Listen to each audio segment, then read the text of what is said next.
Então, no bloco anterior, nós falamos sobre a diferença entre tecnologia e tecnologia digital e trouxemos aí uma situação bastante interessante. Você, enquanto professor, está querendo trabalhar com a tecnologia digital em sala de aula. Vamos tomar aqui um exemplo, por exemplo, do português, né? Você acaba que trabalha com português com seus alunos na sala de aula para eles memorizarem como é que é a conjugação dos verbos, né? Com recitações mesmo, né? Dos alunos. Vamos lá conjugar o verbo amar no presente do indicativo, né? Então, eu amo, tu amas, ele ama, nós amamos, vós amais, eles amam, né? Sim. E quando você começa a entrar com a tecnologia digital, porque alguém diz para você que você tem que entrar com essa tecnologia digital, porque a escola tem que se modernizar, porque os equipamentos foram comprados e ninguém está utilizando, coisas desse tipo. Você sente a necessidade, ou pelo menos uma coisa que é colocada de fora, né, para dentro, de utilizar essas máquinas, esses equipamentos na sala de aula,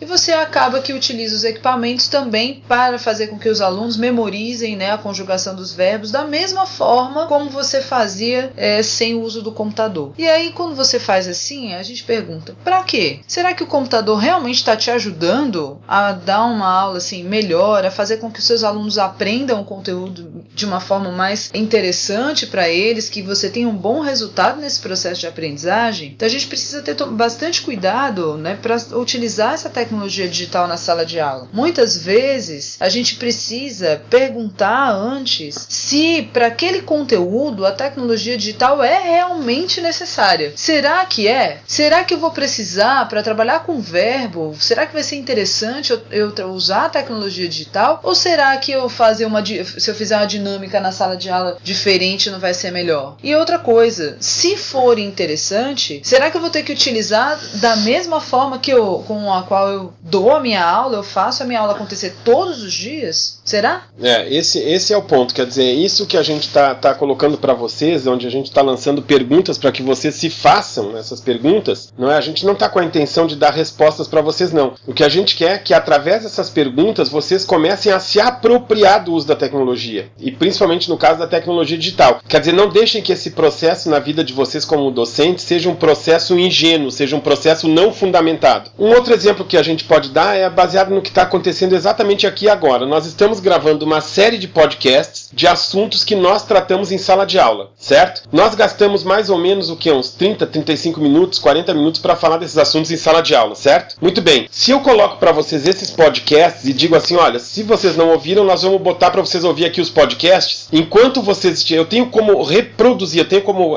reutilizar esse diálogo que nós estamos tendo agora, e na verdade eu vou ouvir nós mesmos falando com vocês, e aí a gente dá pausas, se a gente estivesse numa aula presencial, e discutiria os assuntos, ou seja, toda essa reflexão que nós estamos fazendo agora, elas ficam registradas. Quer dizer, quantas e quantas e quantas vezes você dá a mesma aula repetidamente toda a semana, todo dia, né? Tem professores de matemática que repetem a mesma aula 5, 6, 7, 8, 9 vezes por dia, certo? Muito bem. Se a parte comum da disciplina fosse gravada, ele só precisaria andar com um projetor embaixo do braço e um no Ultrabook e projetar aquela parte e discutir com os alunos coisas novas, ou seja, ele não precisaria ficar perdendo tempo com repetição, certo? Isso é um exemplo. Outro, supondo que eu vá ensinar meus alunos a trabalhar uma determinada coisa vinculada à fração e a gente filma isso com uma câmera de celular ou uma câmera comum e disponibiliza no Facebook, e eu posso chegar para esses alunos e dizer, ó, como nós estamos fazendo agora aqui com vocês. Quer dizer, esse mesmo tema que vocês estão tendo acesso, os nossos alunos do trabalho presencial, né, têm esse acesso também, os à distância e o presencial. Quer dizer, você pode ouvir essa conversa até enjoar, tá certo?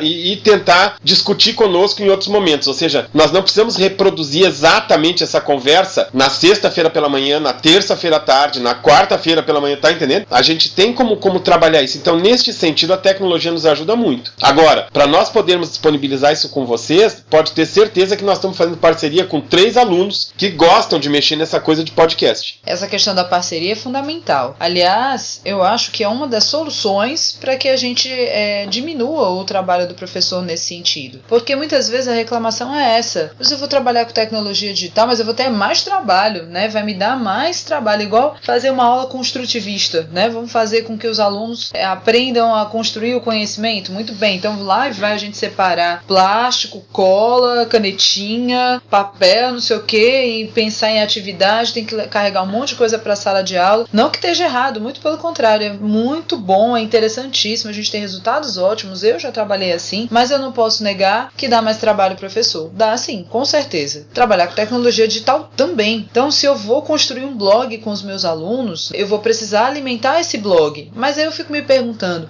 por que tem que ser eu, a professora, a alimentar esse blog? Não pode ser um grupo de alunos que gostam de trabalhar com isso e que acham interessante fazer pesquisas para colocar no blog e assim animar a galera, digamos, para participar do blog e isso promover a aprendizagem de todo mundo? É legal pensar nesse sentido, porque a gente, enquanto professor, sai do pedestal do professor. A gente acaba aprendendo também junto com os nossos alunos, porque aí é uma troca. Querendo ou não, eles sabem um pouco mais do que a gente as coisas novas que estão chegando. Eles estão muito mais inteirados do que nós, com certeza. A gente não tem tempo não. A gente tem um monte de coisa para fazer, família para sustentar, tem que estudar, tem que trabalhar, não é fácil não. Então eles trazem essas novidades pra gente e por outro lado, a gente traz o nosso conhecimento. Não só o conhecimento que a gente aprende porque estudou na faculdade ou coisas desse tipo, mas o conhecimento que a gente traz da nossa vida. A gente é mais velho também. E aí tem um ponto também que vale a pena a gente lembrar vocês, tá certo? Só para sublinhar a fala de Luciana, que é o seguinte, ó. Se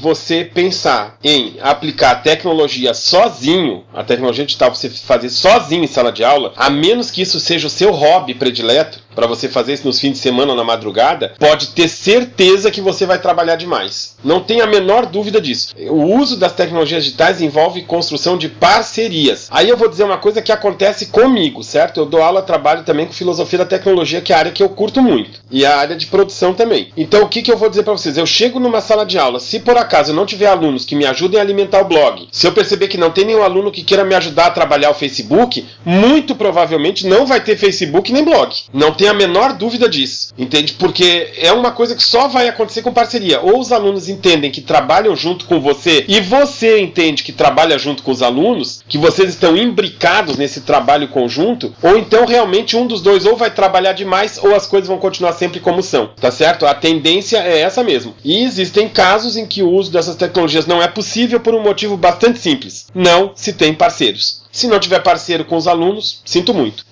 E também não é possível porque aquele conteúdo não permite, pelo menos a tecnologia digital que está sendo apresentada hoje, em algumas circunstâncias, ela não cabe. E é bom a gente ter consciência disso para a gente dizer, não, eu não vou utilizar a tecnologia digital com esse conteúdo. Posso utilizar com outro, mas com esse aqui não vai dar. É isso, gente. Então, na próxima vez, a gente vai dar continuidade a essa discussão e ver como é que a gente pode concluir tudo isso. Um abração para vocês.